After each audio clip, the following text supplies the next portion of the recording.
me revient la tâche ô combien difficile de prendre la parole après le repas. J'espère que mon propos, qui traitera effectivement de l'inscription et de la réinscription des experts sur les listes de cours d'appel, n'altérera pas trop votre digestion. Alors, avant d'évoquer les cas dans lesquels la Cour de cassation censure les décisions de cour d'appel en matière d'inscription ou de réinscription, il me paraît évidemment indispensable de vous rappeler quelques règles sur le processus d'inscription et de réinscription des experts. Alors, le statut des experts judiciaires est fixé par deux textes fondamentaux dont je n'ose dire que vous devriez les connaître par cœur, à savoir la loi de juin 1971 et son décret d'application du 23 décembre 2004. Comme vous le savez, les listes d'experts sont dressées par chacune des 36 cours d'appel. Et comme vous le savez également, l'inscription se fait la première fois à titre probatoire pour 3 ans, et puis ensuite la réinscription se fait pour 5 ans. Alors je précise que quand j'ai commencé ma carrière au siècle dernier, eh bien les experts étaient inscrits pour la vie. Les candidatures, il faut le dire, sont tout de même extrêmement ouvertes, puisque le candidat à l'inscription peut être une personne physique ou une personne morale, bien qu'il est vrai qu'il y ait assez peu de personnes morales sur les listes. Et chaque candidat peut se présenter autant de fois qu'il le veut, même si personnellement je préconise de s'abstenir au bout de 7 présentations infructueuses pour s'éviter des efforts inutiles. Alors en revanche, le candidat il doit se soumettre à un certain nombre de contraintes. D'abord, il doit demander son inscription dans une rubrique qui est prévue par la nomenclature. Alors ça vous paraît peut-être évident, mais je vous signale pour l'anecdote que dans ma carrière, j'ai vu par exemple des demandes d'inscription en astrologie, voilà, dont le candidat d'ailleurs était très très étonné qu'on ait rejeté sa demande. Ensuite, la demande de réinscription ou d'inscription doit être déposée avant le 1er mars de chaque année pour une possible inscription ou réinscription à compter du 1er janvier de l'année suivante. Alors, je sais que vous savez, mais je sais aussi que beaucoup d'entre vous l'oublient. Ce qui quand même peut vous mettre, vous, experts inscrits, qui n'avez pas demandé votre réinscription, dans une situation fâcheuse, parce que si vous ne l'avez pas fait dans les temps, eh bien, vous quittez la liste, et si ensuite vous voulez à nouveau être expert l'année suivante, eh bien, vous êtes considéré comme un nouvel expert, vous retournez à la case départ avec une inscription pour 3 ans, c'est-à-dire une inscription probatoire. Ensuite, le candidat à l'inscription ou à la réinscription ne doit pas avoir plus de 70 ans. Mais après tout, 70 ans, à quel moment? Est-ce que c'est au jour de l'Assemblée générale? Est-ce que c'est au jour où vous déposez votre dossier? Eh bien, la Cour de cassation a tranché par un arrêt de 2010, et elle a dit que c'est 70 ans au jour où l'Assemblée générale se tient. Ce qui signifie que on peut être réinscrit à 69 ans et 364 jours pour 5 ans, donc on peut être expert jusqu'à 75 ans moins 1 jour. Alors évidemment, le candidat ne doit pas être déjà inscrit sur une liste de cour d'appel, puisque comme vous le savez aussi certainement, on ne peut être inscrit que sur une seule liste de cour d'appel. Et je précise que c'est d'autant moins possible que la candidature de chaque expert doit être déposée dans le ressort de la cour d'appel correspondant à son domicile. Mais son domicile, ce n'est pas n'importe quoi et ce n'est pas au choix. Les textes, et la Cour de cassation l'a dit clairement, si l'expert exerce une activité professionnelle, c'est son lieu d'exercice professionnel principal. Et si l'expert n'a plus d'activité professionnelle, ce qui peut être le cas pour des experts qui sont à la retraite et qui demandent malgré tout leur réinscription, eh bien c'est sa résidence principale. Donc j'insiste, parce que j'ai vu des dossiers un peu brinque-ballants, l'expert n'a aucune alternative, comme le pensent certains, qui croient pouvoir jongler avec des domiciles professionnels multiples, voire des résidences principales ou secondaires. Alors sachez toutefois que cette règle ne s'applique pas aux traducteurs-interprètes depuis la décision de la Cour européenne des droits de l'homme du 17 mars 2011, dont vous avez forcément tous entendu parler, dite décision Penarora. La CEDH, en effet, à cette occasion, a censuré une décision de la Cour de cassation qui avait cru pouvoir valider l'irrecevabilité de la demande de M. Penarora, qui était résident à Barcelone, qui était traducteur en espagnol-français, et qui avait demandé son inscription sur la liste de la Cour d'appel de Paris. Voilà. Bon, donc tout cela est censé être connu de vous, mais ce qui est peut-être moins connu de vous, c'est ce qui se passe en fait après votre dépôt de candidature. Alors il faut que vous sachiez qu'entre le 1er mars et le 1er mai, le dossier est soumis au parquet général de chaque cour d'appel, qui vérifie que le dossier est complet et qui fait des vérifications, notamment sur la moralité du candidat à l'inscription ou à la réinscription, en redemandant un casier judiciaire et en faisant effectuer éventuellement une enquête de voisinage.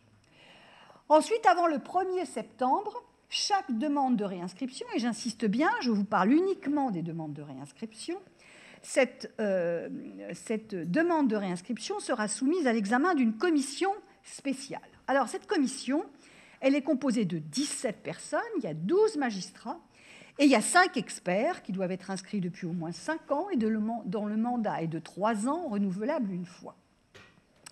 Alors cette commission, en fait, elle n'est pas si ancienne que ça, enfin elle commence à avoir quelques années, mais moi, quand j'ai commencé ma carrière, elle n'existait pas. Elle a été créée en 1971, et ce qui est assez curieux, c'est que le législateur n'a pas voulu lui confier l'examen des candidatures initiales, mais uniquement des candidatures à la réinscription. Alors je pense que s'il l'a voulu ainsi, c'est parce que il devait un peu se méfier des risques de corporatisme. En tout cas, pour ma part, je trouve que c'est très fâcheux, parce que lorsque une cour d'appel réinscrit des experts, l'Assemblée générale n'est pas dépourvue d'informations, puisqu'elle a des informations par le biais des représentants, enfin des juges du 1er degré. Elle sait comment l'expert a travaillé au vu des rapports qu'il a pu déposer. En revanche, quand elle a à connaître, cette Assemblée générale, de nouvelles demandes d'inscription, ben là, elle a un dossier qui est relativement modeste pour apprécier les compétences, la formation et la notoriété du candidat, alors que c'est très important. Donc, pour ma part, j'ai quand même toujours déploré que cette commission ne soit sollicitée officiellement que dans les cas de réinscription, mais j'ajoute que je sais très bien qu'il y a un certain nombre de ressorts dans lesquels on consulte officieusement, on va dire, cette commission sur des demandes d'inscription. Alors, sachez que l'avis de la commission ne lie absolument pas l'Assemblée générale, qui fait absolument ce qu'elle veut. Mais malgré tout, sa composition permet d'éclairer sa décision. Et puis, c'est au cours de la première quinzaine de novembre qu'a lieu, dans chaque cour d'appel, cette fameuse Assemblée générale qui statue sur chaque demande d'inscription ou de réinscription.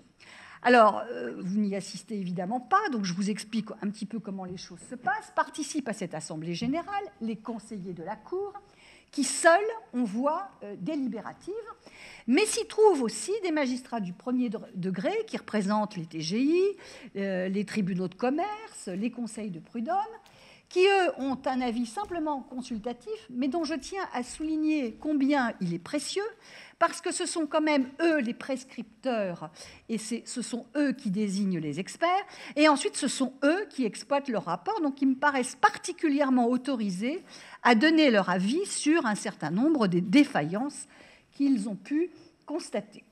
Et puis est évidemment également présent lors de cette Assemblée générale un représentant du parquet de la Cour d'appel qui donne son avis. M. Bonnert nous en a parlé tout à l'heure, et notamment, il a son mot à dire précisément lors de cette Assemblée générale. Alors, cette décision qui est prise par l'Assemblée générale, elle est notifiée au candidat par lettre recommandée AR, et elle doit être accompagnée de l'avis de la commission quand il s'agit d'une demande de réinscription. Et c'est en cas de rejet de la demande que le candidat peut faire un recours devant la Cour de cassation. Alors, ce recours doit être formé dans le mois de la notification. Il doit être formé par lettre recommandée AR, parallélisme des formes, et il doit être formé, je le dis, au greffe, non pas de la Cour d'appel, parce que ce recours serait alors irrecevable, mais au greffe de la Cour de cassation. Et ce qu'il faut savoir aussi, parce que c'est très important, c'est que ce recours n'aura des chances d'être admis que si l'expert malheureux établit que la décision prise par l'Assemblée générale de la Cour d'appel est entachée de ce qu'on appelle une erreur manifeste d'appréciation. Alors, c'est quoi une erreur manifeste d'appréciation? En gros, c'est une erreur grave, ce qui explique le faible taux de réussite des recours qui sont formés devant la Cour de cassation. Voilà. Alors, après vous avoir rappelé ces quelques règles, j'en viens aux cas précisément dans lesquels la Cour de cassation peut être amenée à censurer les décisions rendues lors des assemblées générales de cour d'appel. Alors, premier motif de censure, le défaut de motivation des décisions de cour d'appel. Autrefois, il faut savoir que seules les décisions de non-réinscription devaient être motivées, mais la loi de mars 2012 a modifié l'article pour imposer la motivation de toutes les décisions, y compris de celles de refus d'inscription. Et je dois dire que la Cour de cassation veille rigoureusement à la motivation de ces décisions et que si vous rendez des décisions non motivées à la Cour d'appel, eh bien, à tous les coups, la décision sera censurée. La Cour de cassation a eu l'occasion de le faire à de nombreuses reprises. Elle le fait de moins en moins, puisque maintenant les choses, quand même, commencent à être bien connues sur ce point. Deuxième motif de censure, qui cette fois-ci sont propres aux demandes de réinscription, c'est le fait pour la Cour d'appel de ne pas avoir respecté le principe du contradictoire. Alors, c'est vrai qu'à la Cour de cassation, nous sommes les ardents défenseurs des droits fondamentaux et pas seulement en dehors des heures de sieste. Donc, nous en tirons deux conséquences. D'abord, l'expert doit pouvoir avoir connaissance de l'avis qu'a formalisé la commission. Et deuxièmement, l'expert doit pouvoir s'expliquer sur les objections qui sont émises, pouvant faire obstacle à sa réinscription. Alors, quand je dis que l'expert doit pouvoir avoir connaissance de l'avis de la commission, je ne veux pas qu'il y ait de malentendu. C'est-à-dire que la Cour de cassation, et d'ailleurs le texte ne le prévoit pas, n'a jamais été jusqu'à dire que l'avis de la commission doit être notifié de manière spécifique à l'expert candidat à sa réinscription. Mais en revanche, elle a dit de manière très claire, en 2013, elle l'a répété en 2016, que cet avis rendu par la commission doit être mentionné dans la décision de l'Assemblée générale qui, elle, est notifiée à l'expert. Deuxième aspect, l'expert doit pouvoir s'expliquer sur les objections susceptibles de faire obstacle à sa réinscription. Alors là encore, la Cour de cassation, elle ne pose aucune exigence particulière sur la manière dont il convient très concrètement de procéder pour assurer le respect du contradictoire. Mais elle censure les décisions des assemblées générales de cour d'appel à chaque fois qu'elles n'ont pas été précédées de démarches qui ont permis à l'expert qui n'est pas réinscrit de se défendre sur les raisons pour lesquelles il n'a pas été réinscrit. Et alors là, j'ai également un nombre assez considérable de précédents de la Cour de cassation. Alors, je dois dire qu'à la suite de ces décisions de la Cour de cassation, les pratiques des cours d'appel ont évolué. J'observe d'ailleurs que ces pratiques sont diverses et d'un ressort à l'autre, ça peut varier, puisqu'encore une fois, personne ne dit très précisément à l'Assemblée générale de la Cour d'appel, vous devez procéder comme ça. Alors, lorsque j'étais en fonction à la Cour d'appel de Reims et que je m'occupais précisément de l'inscription des experts, je procédais de la manière suivante. J'adressais un courrier à chaque candidat à la réinscription dont j'estimais moi-même qu'il pouvait poser problème. J'envoyais également un courrier lorsque, après chaque commission de réinscription, je me rendais compte que la commission avait émis un avis défavorable, voire même seulement un avis réservé. Donc j'envoyais cette lettre à l'expert pour lui dire, voilà, je vous soumets le problème qui est porté à ma connaissance, qu'avez-vous à me dire à ce sujet? Et donc l'expert était invité à répondre par écrit, et c'est cette réponse écrite que je soumettais à l'Assemblée générale, qui après faisait comme elle voulait. De toute façon, le contradictoire avait été respecté. Et dans les cas les plus délicats, et malheureusement j'en ai connu certains, il m'est même arrivé de convoquer le candidat expert pour un entretien en présence du greffier. À ce moment-là, je faisais un véritable procès-verbal d'audition que là encore, je soumettais à l'Assemblée générale. Donc, ce sont des pratiques qui se répandent. Et en tout cas, il faut de toute façon, d'une manière ou d'une autre, pouvoir dire « c'est vrai que je n'ai pas réinscrit tel candidat, mais c'est vrai aussi qu'il a pu s'expliquer ». Ça, c'est fondamental. Alors, par contre, sachez, parce que ça peut être étonnant par rapport à tout ce que je viens de vous dire, que la Cour de cassation a dit en revanche que l'expert n'a pas droit au dossier qui est soumis à l'Assemblée générale. Troisième motif de censure, c'est le mal fondé de la raison du rejet qui est invoqué par la Cour d'appel, qui va me conduire à évoquer les différents motifs qui peuvent être invoqués pour refuser une inscription ou une réinscription. Alors, le motif le plus couramment utilisé, c'est l'absence de besoin d'experts dans la rubrique sollicitée. Alors, pour reprendre l'expression savoureuse d'un étudiant en médecine, c'est vrai qu'il n'y a pas d'humerus clausus pour l'inscription des experts. Il n'empêche évidemment qu'une cour d'appel est tout à fait légitime à refuser une inscription si elle a déjà suffisamment d'experts dans telle ou telle rubrique. On en voit à chaque assemblée générale, on voit des kyrielles de demandes qui, de toute façon, dont on sait qu'elles sont inutiles. Je parle des demandes d'inscription, dont elles sont inutiles parce que de toute façon, il n'y a pas de besoin, donc on n'inscrira personne dans cette rubrique. Mais je dois dire que si cet argument est très largement utilisé par les cours d'appel, c'est parce que la Cour de cassation ne contrôle pas la véracité de cette affirmation, c'est-à-dire qu'elle ne va pas aller vérifier si oui ou non la Cour d'appel a ou n'a pas de besoin. Elle s'en tient à l'affirmation péremptoire qui consiste à dire que la Cour d'appel n'a pas de besoin. Alors néanmoins, la Cour de cassation, elle a posé certaines limites à l'utilisation de cet argument, qui, c'est vrai, est facile. D'abord, la Cour de cassation estime qu'on ne peut pas invoquer l'absence de besoin, enfin la Cour d'appel ne peut pas le faire, lorsqu'elle inscrit d'autres experts dans la rubrique considérée au cours de la même Assemblée générale. Alors là, je dois dire que je me bats bec et ongle contre cette jurisprudence que je ne trouve pas du tout logique, et je vous explique pourquoi. Si je m'occupe du service des expertises dans une cour d'appel et que j'ai besoin de 5 orthopédistes, eh bien, je ne vois pas pourquoi je ne pourrais pas prendre les 5 meilleurs et dire aux 7 autres sur la liste, eh bien voilà, je n'ai plus de besoin, mes besoins ont été satisfaits. Donc, je ne comprends pas cette jurisprudence, je m'en suis longuement entretenue avec les collègues de la deuxième chambre civile qui sont à l'origine de cette jurisprudence, et je suis bien Marie quand je constate que c'est une jurisprudence qui, pour la première fois, a été appliquée en 2015, mais qu'on a réappliquée en 2017. Donc, je n'ai pas l'impression que la deuxième chambre civile ait l'intention de revenir là-dessus. Et je trouve que ça pose d'énormes problèmes aux cours d'appel, puisqu'elles ne peuvent pas dire « Ah ben non, je n'ai pas de besoin », si elles ont inscrit ne serait-ce qu'un seul candidat dans la rubrique considérée. Autre motif de rejet, c'est l'insuffisance des garanties de moralité. Alors Marcel Jouandeau, qui était très bienveillant, estimait, je le cite, que la moralité n'est bien souvent qu'une affaire d'éclairage, et il en déduisait que chacun est le gardien de son propre phare.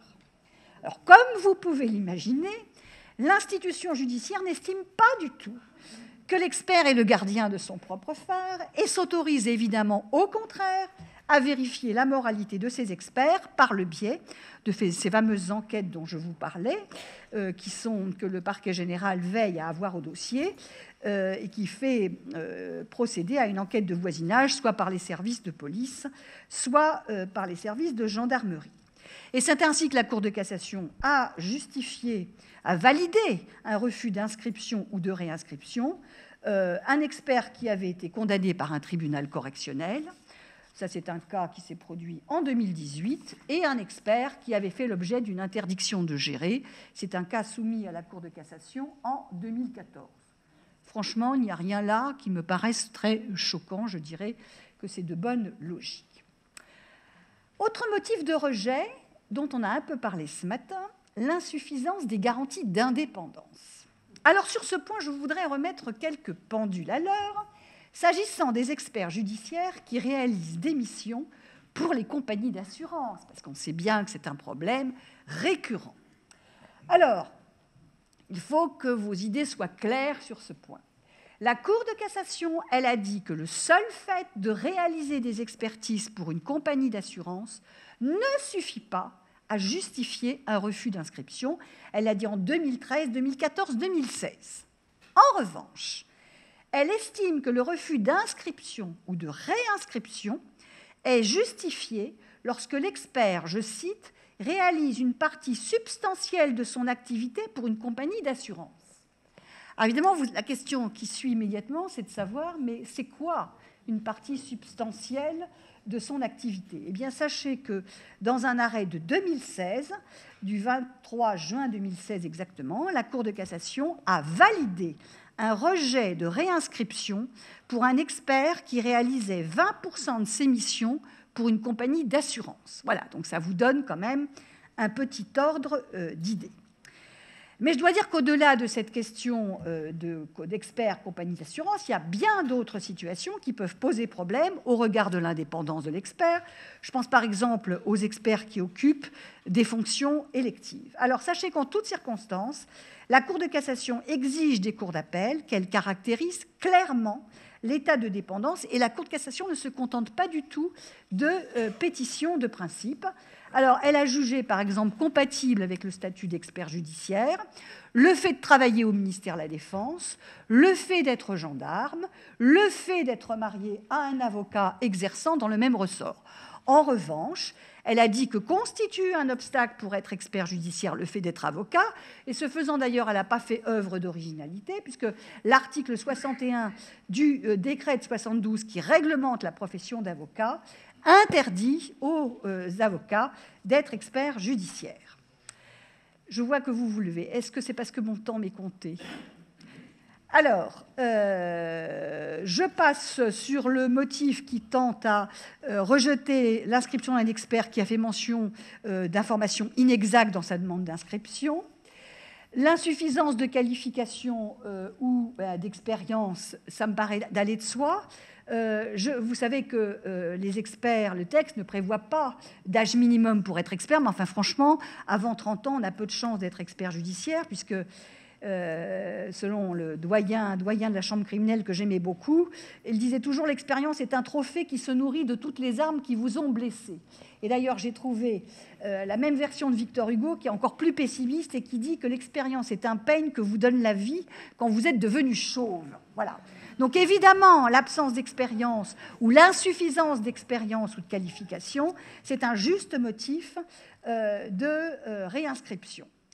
Je passe sur le fait que je vous déconseille vivement de faire des demandes d'inscription ou de réinscription dans un trop grand nombre de rubriques, parce que vous connaissez le dicton « propre à tout, mais bon à rien ». Je ne dis pas pour les médecins, parce que les médecins, en général, ils demandent leur inscription dans une spécialité, même quelquefois très pointue, et ils ne prétendent pas du tout à l'universalité de leurs connaissances. Mais en revanche, le problème se pose pour les experts du chiffre. On a des rubriques, alors on a des rubriques comptabilité, évaluation d'entreprise, diagnostic d'entreprise, fiscalité, et tout le monde est bon à tout là-dedans, ce qui est archi faux. On peut être un très bon fiscaliste et un très mauvais comptable et vice-versa. Enfin, j'en viens très vite au rejet des demandes d'inscription qui sont fondées sur la violation des obligations par un expert qui est déjà inscrit. Alors, il y a plusieurs types. Il y a l'expert carte de visite, c'est celui qui s'est fait inscrire, mais qui n'avait aucune intention de faire des expertises et qui, du coup, refuse toutes les missions. Donc celui-là, il ne faut pas qu'il s'étonne de ne pas être réinscrit. On n'a pas besoin de listes fournies qui ne nous servent à rien. Le cas des experts qui ne peut prétendre remplir les conditions de l'article 10 du décret, qui prévoit que l'expert qui sollicite sa réinscription doit justifier d'une expérience acquise, donc, je le souligne, d'expertise réalisée, et du suivi de formation, et c'est notamment une des raisons pour lesquelles vous êtes là. Et puis, il y a aussi l'expert qui a manqué à ses obligations. Alors, malheureusement, j'en ai vu un certain nombre, des experts qui ne déposent pas leur rapport annuel comme il en leur est fait obligation, les experts qui ne respectent pas du tout les délais qui leur sont impartis. voire les experts qui déposent des rapports de mauvaise qualité ou des rapports inexploitables. Et puis j'ai vu aussi le cas d'un expert qui avait manqué à son obligation d'impartialité, puisqu'on trouve en jurisprudence le cas d'un expert qui avait accepté une mission alors qu'il avait été le conseil de l'une des parties et ne l'avait pas dit. C'est gravissime, ça c'est gravissime. Il y a une perte totale de confiance dans toutes ces situations. Voilà, donc vous savez tout désormais des motifs qui peuvent faire obstacle à votre réinscription et à vos chances de succès devant la Cour de cassation, mais j'espère bien évidemment que vous n'aurez pas besoin d'utiliser de telles connaissances. Et je vous remercie de votre attention. Merci, Madame le conseiller.